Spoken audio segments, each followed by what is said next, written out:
Well, this is the last of our series of You'll Find It at Church. The first one was communion. The second one was baptism. A lot of you came up for, there was a fountain up here. The third one was marriage. If you remember last week we had Sandy's wedding dress on display. It was lifted high a bit. Someone said, boy, Sandy sure has shrunk this past since she's... And Sandy said it's because I mentioned all her shortcomings. And today is funerals.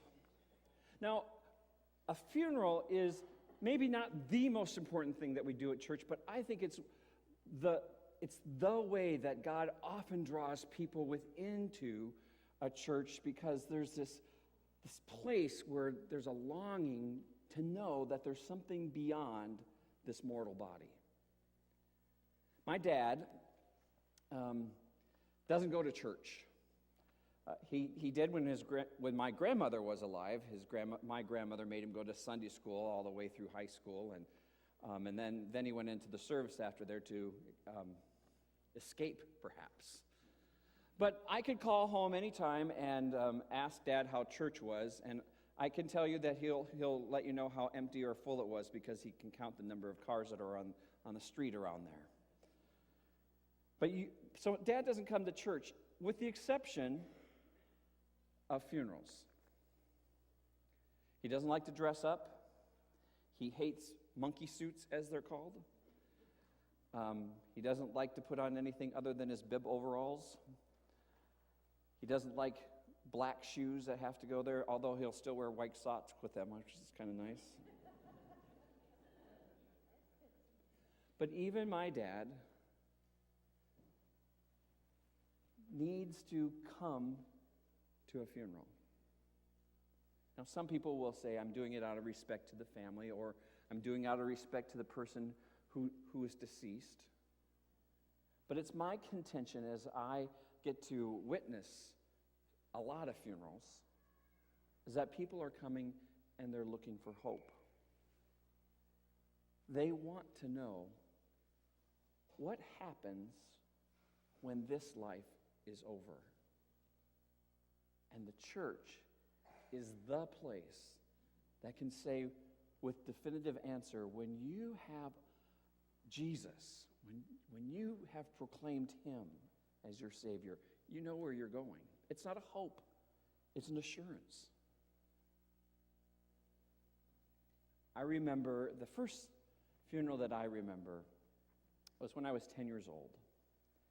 It was Grandpa Grandy. And Grandpa, I wouldn't say that I was spoiled, but you weren't even alive, Abigail.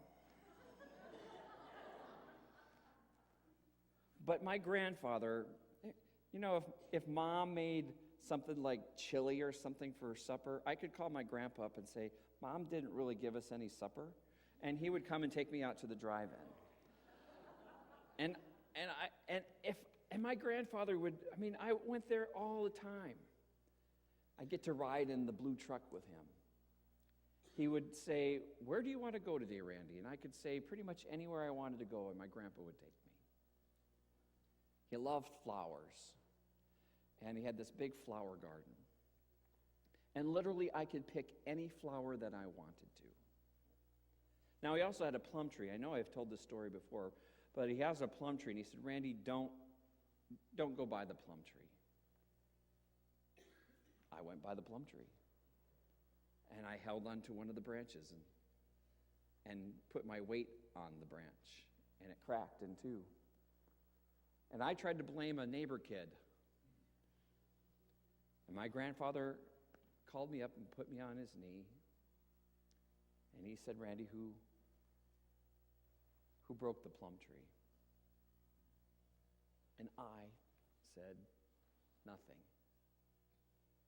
And he knew I did it. And what he did was held me and loved me. So when my grandfather died, it was hard. And my mom and my grandmother, and they all tried to get me to go down to see my grandpa, who was lying there in the casket in this little church.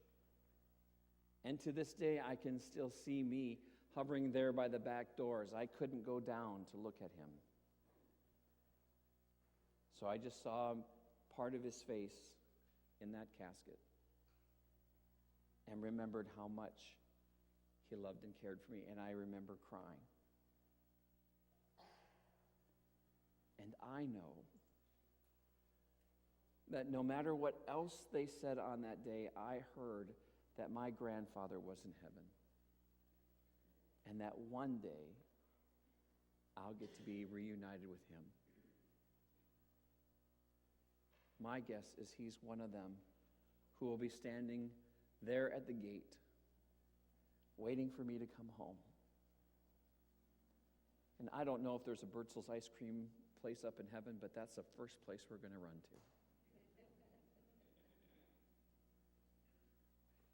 to. It is that assurance that this earthly body isn't all we have. And of all the places that this world offers, all the wonderful things that we have in this place, it is the church that gives us that assurance that some lives are short and some lives are long, but with God, they last forever. I want to show you something that you probably wouldn't necessarily think of in terms of a life. How many matchsticks have you ever lit in your life? Even if your folks told you not to play with matches. Can you think? Have you ever kept any of them? Have you ever put them in a little special little case? Neither have I. By and large, we think of a match as fairly temporary. When God made us, He made us out of His own hands. He scooped us up, and He breathed into us the breath of life. And it's there that this temporary life began. Now, for some, this flame is going to last a long time. And for others,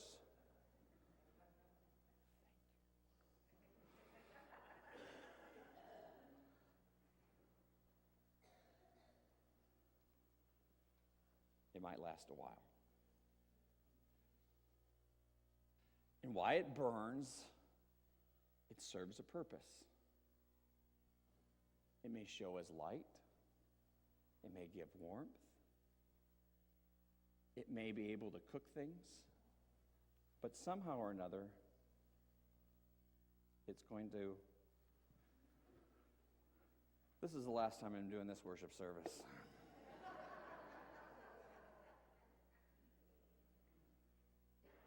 It's going to go out. But there's a time when people come to know who Jesus is. And no matter how long this burns, this one stays forever. And that's God's promise to us. That even though we may be feeling like we're at two ends of the stick going in the middle, God says, with me, there is no end. And that's what the church offers, because it is God's church. During this past year, we have, as a church, celebrated the lives of saints within our midst. And it's a wonderful time to gather together and to sing and to remember those saints. But of all those things that are important, and they are really important, it's this that is the most important. Because in God, there is no end. Ever-living God, this day revives in us memories of loved ones who are no more. What happiness we shared when they walked among us. What joy when loving and being loved, we lived our lives together.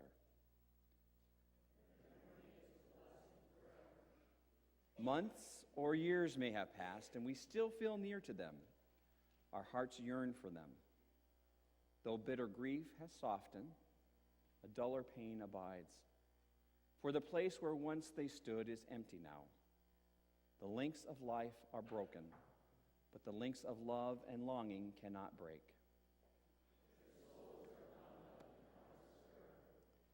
We see them now through the eye of memory, their faults forgiven, their virtues grown larger.